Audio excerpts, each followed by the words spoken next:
పట్టణంలో సేవాలాల్ 285వ జయంతి సందర్భంగా ప్రభుత్వ గవర్నమెంట్ హాస్పిటల్ నందు రోగులకు పండ్లు పంపిణీ చేసిన డాక్టర్ ప్రసాద్ సుభాష్ జాదవ్, శ్రీరామ రాథోడ్ తదితరులు పాల్గొన్నారు.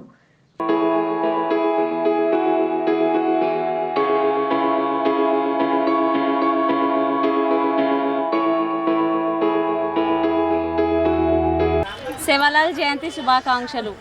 సేవాలాల్ జయంతి శుభాకాంక్షలు. సేవాలాల్ జయంతి శుభాకాంక్షలు. సేవాలాల్ జయంతి శుభాకాంక్షలు అందరికీ. శ్రీ సంత సేవాలాల్ మహారాజ్ గారి 285వ జయంతి గవర్నమెంట్ మెడికల్ కాలేజ్లో ఈరోజు జరుపుకోవడం జరిగింది.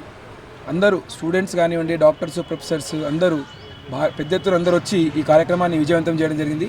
వారందరికీ కూడా మా తరఫు నుంచి హృదయపూర్వక ధన్యవాదాలు తెలుపుకుంటున్నాం. మేము మా ప్రిన్సిపాల్ గారికి అండ్ సూపరింటెండెంట్ సార్ గారి గురించి చెప్పాము. వారు కూడా మాకు వాళ్ళ వంతు సహకారం మాకు అందించారు. ఈ జయంతి సందర్భంగా ఈరోజు జరిగింది ఏంటంటే భోగ్ బండార్ కార్యక్రమము, పండ్ల ఫలాలు పంపిణీ, ఇంకోటి ప్రసాదం, అందరికీ నీరు ఈ కుల మత భేదంగా అందరికీ కూడా ఈ సరఫరా చేయడం జరిగింది.